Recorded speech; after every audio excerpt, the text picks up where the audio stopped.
Hi guys, so today we're going to be making a Kandi tie. So for beads you're going to need 183 for the base, 65 for the neck, so that's a total of 248. Don't mind my hand, just got a bit knocked up. Okay, let's go. Okay, and we're back. So we're going to have to look at some materials that we're going to use. So first we've got some string. It's fabric covered. We're going to use about a fathom of it, which is one arm to the other. We're going to need something to cut it with, so scissors aren't necessary. I've got some cute little sewing ones. And I would use a needle. I normally use two, so one for each end of the string. And we're back. Okay, so with the string, you're going to want to take about a fathom of it, as I said, and fold it in half. If you've seen my other videos on the ladder stitch, you'll know roughly what to do, but we're just going to go from the basics here. So you're going to stretch it out so you've got both ends roughly the same height, and then later on we're going to make this X through the beads so they stay on. Okay, so now we're going to focus on adding a needle to the string. So as you can see, I've done it already. The way you secure them, just a simple knot each one. As you see, I'm pulling it tight here. You might need to pull it tight quite a few times throughout the stitches. Yeah, okay, so let's get to the beads. Okay, so we're going to start with the bottom pointy bit of the tie. This is a bit different from a peyote tie, which you may have seen. So you're going to do 5 rows for the bottom point, as you can see here. It's going to be quite stretchy because of the fabric string. So here I'm using, for the bottom, 1 light pink, 2 orange, 3 of a darker pink, 4 purple and 5 red. These are obviously 5 colours, so this is going to be a 5 colour tie. I would recommend doing 5 colours just so you can get off to an easy start knowing how to make them. But obviously you can substitute in different colours. These are just some beads I had left over. Okay, so I'm pointing out and there we are. Okay, so I've gotten a bit closer so you can see the detail. We're going to focus on adding the first bead, which is light pink. So you're going to put it on your right needle and push that down onto the right half of the string. So you can see there, it's going off my desk a bit. So we're going to put the other needle, so your left needle, through that bead. So in the middle, the strings cross in like an X. You're going to pull that through until the bead gets right to the bottom. This is the same technique we're going to use for the others, but it's just a bit decent to start off. So I'm just giving you a visual. There's going to be a loop of string on the bottom, that's normal. So now we're going to get started on the next layers. Okay, so this is a time lapse of me adding the other beads. I've got the 2 oranges, make the X and pull it tight. I have got another video on the ladder stitch on my shorts page if you need a closer up and slower version. But it is basically just what we did with the first bead. Holding them down, making sure it doesn't slide off. You want to be careful not to pull it too tight, otherwise it will get all bent and that won't look great. So just finishing off that layer, then we'll move on to the middle section. And done. So now we're going to add the first row of 6. This is going to be light pink because it's the next set of 5 colours. I'm doing 4 and then 2 because I can't fit them all on my needle, but it is still the same technique. Getting them down, straightening out that cord so it doesn't get in the way. I'm going to thread my left needle through the beads, making sure to get them all and not missing one because that can be a bit dodgy. Right, here we are. So now I'm going to pull that tight, but not too tight, mind, because otherwise your tie will get scrunched up. So after this we're going to do 22 more rows, which will be the whole tie, but you can do more after if you wish. Just that will take more beads to bear in mind. Okay, so we'll get started on the rest now. Okay, here we go. So we're going to add, in this clip, 10 rows of 6. So that's the pattern repeated twice. This is ladder stitch, so Same one as for the tip. Yeah, okay, so we're going to go listen to some music. Bye.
Ten rows down, that is 13 to go.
The reason we only have 3 out of the 5 in the pattern is so in order to make a continuous one to the top, we can only have 3 sixes. So just keep that in mind when you're making your tie.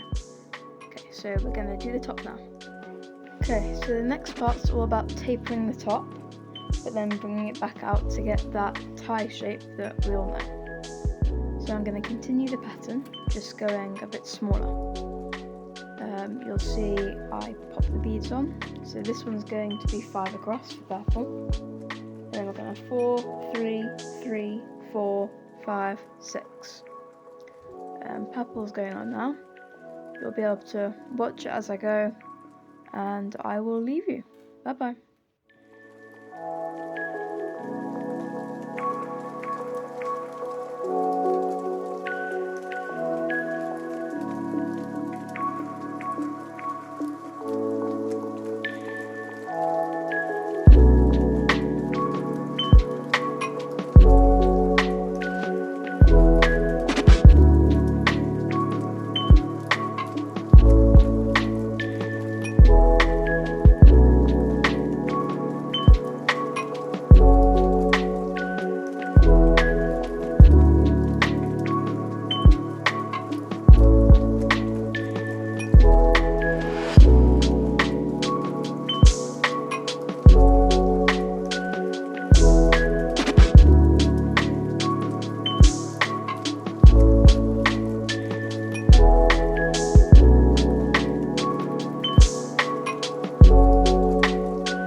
Okay, so the base of the tie is done.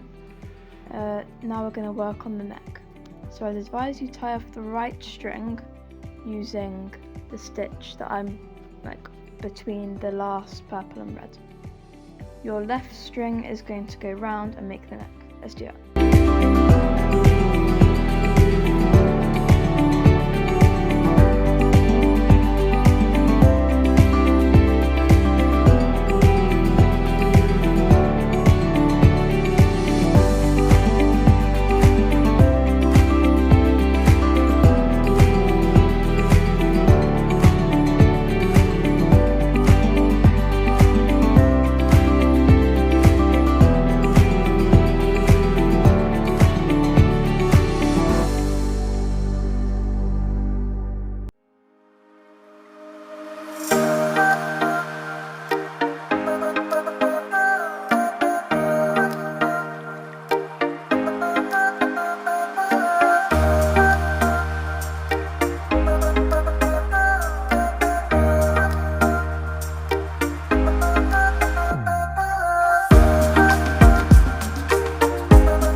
So now I've added the neck bit of the beads, we're going to tie it off at the top of the tie as well.